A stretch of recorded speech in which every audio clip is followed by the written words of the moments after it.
up, and welcome back to the channel. This is Shane Hoffman Fitness. Thank you for either returning to the channel, or thank you if you are brand new. And welcome to the MPS, or Muscle Protein Synthesis Masterclass. So today we're going to be going over muscle protein synthesis and exactly what is protein made of, how much protein do you need, and what exactly makes a complete protein. So in order to understand proteins, right, we have to understand what they're made of. And proteins are made of, right, I didn't even write this here, but amino acids, right? And we break down amino acids in essential and I put N.E, or not essential amino acids, right? So essential amino acids are known as indisposable amino acids, meaning we can only get them through consumption. Meanwhile, non-essential amino acids are known as disposable or dispensable, meaning we can produce them and the body synthesizes them and we don't need to actually intake them. Now, I will say some people, right, some bodies do not synthesize non-essential amino acids.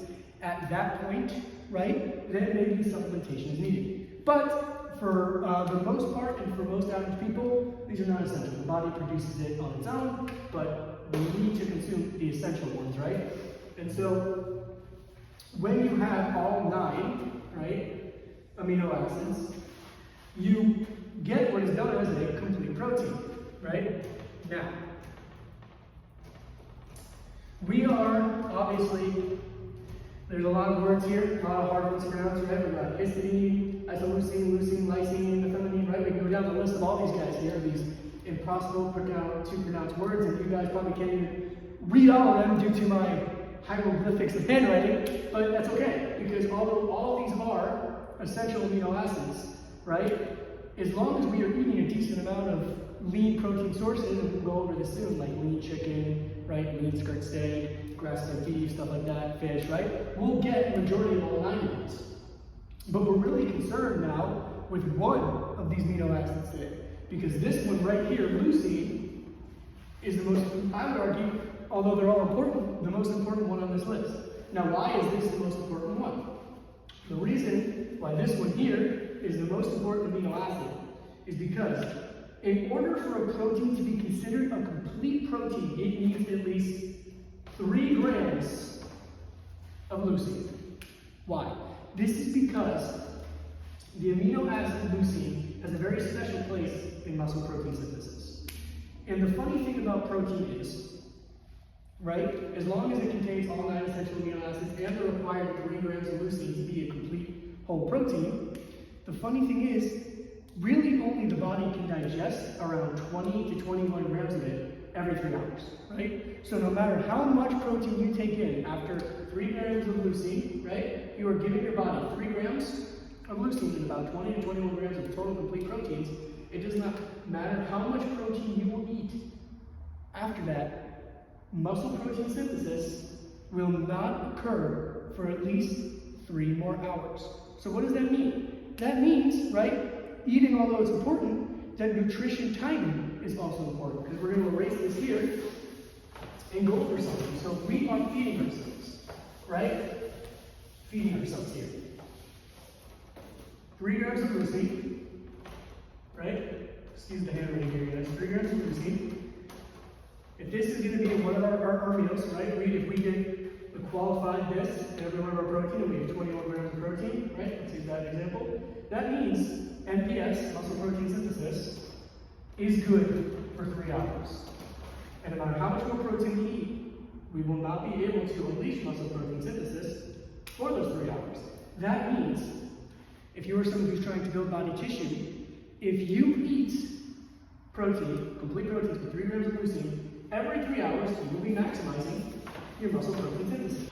Now we bust out the non-essential amino acids again to go over something important, okay? And what I want to go over is this. If you're someone who is deficient in these amino acids and your body does not synthesize these properly, then supplementation and extra consumption of these, right, of these 11, right, is important. Here's what I'm going to say, okay? If you are someone who is average, right, you're an average person, you don't have any health issues, or you've got everything tested and you synthesize these just fine properly, and you're someone who's eating complete protein sources, which we'll go over soon, then we'd stop by these. because you see a lot of companies promoting BCAAs, branched chain amino acids, or ECAAs, right, essential chain amino acids, whatever, right? And the problem is, some of them contain these, right, which the body already produces. Now, I'm not saying taking certain things can't help, like arginine here, right, is some pre-workouts and some supplementation. It can help with some vasodilation, right, and it has its place, right? Or a popular one is glutamine, right? Some people take glutamine for recovery, and a little bit extra of that could be good. Tyrosine is another one that you might see, or glycine, right? These are all good things, but be careful what people are selling you. Because remember what I told you, the body, these are not essential. The body already synthesizes these amino acids, which means as long as you're functioning properly and you're eating, right, about 1.2, right, we'll get to that now, 0.8, right, if you're somewhat active, kind of sedentary, 0.8, if you're super active, 1.2, and if you're like a super athlete, I need to put you up to 1.4 grams of protein, right, per pound of body weight, right, per pound of, we'll say, BW, body weight, then you don't need this to supplement all this stuff. I'm not saying it's not important, but be careful what you're spending your money on, because if you're getting this, right, from lean quality protein sources, right, lean protein sources such as, we're going to go over that now. We're going to go over these lean sources that you could use, right, lean sources from either like a grass-fed, right, whey protein. It doesn't even need to be grass-fed. I just like mine to be grass-fed, but as long as you're getting a high quality, okay, like a high quality whey protein, you can get like gold standard whey, right? Or if you're vegan, right, you can get a vegan protein. I'm not the biggest fan of vegan protein, right? I'm not a vegan, but if that is something that you are, you can get Vega, right, vegan protein powder, right? Or you can have lean chicken breast, right?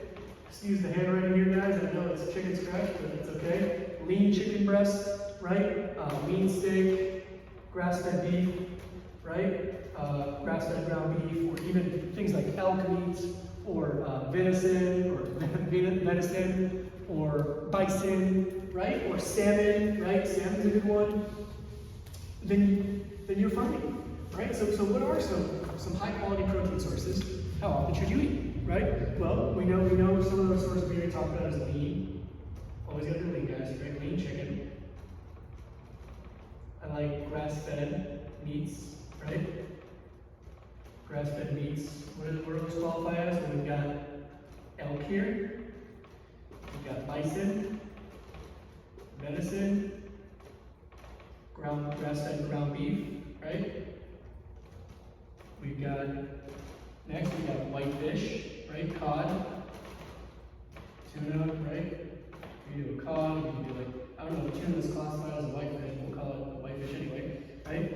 We got salmon, which is also good for some omega-3s, right? We've talked about protein powder, right? Like a high quality protein powder. So here you go, here's a whole list of things already. Now, how often should you eat protein? Well, we already talked about, as long as it has 3 grams of leucine, right? Which most of these things here do. They're natural, they do contain it, and most protein powders, the high quality ones, absolutely do. Right? We already talked about that you will keep your 3 grams of leucine for 3 hours. So you will maximize, right? Maximize MPS, muscle protein synthesis, every 3 hours. Now, does that mean if you don't eat every 3 hours that you're somehow screwing yourself? No, I understand people have busy lives and people have jobs, right? And I'm not saying you have to eat chicken, fish, beef every 3 hours, right? But that's where protein powder comes in as a convenience factor, or a high quality protein bar, right? So you might not be able to get it every 3 hours, right? I'm not saying you have to. If you eat every 4, or maybe even 5's pushing it. I would like it to be 3 to 4, but if you're someone whose work doesn't permit that, or whose lifestyle doesn't permit that, you can try to go the convenience route, maybe a couple protein shakes or protein bars throughout the day, right?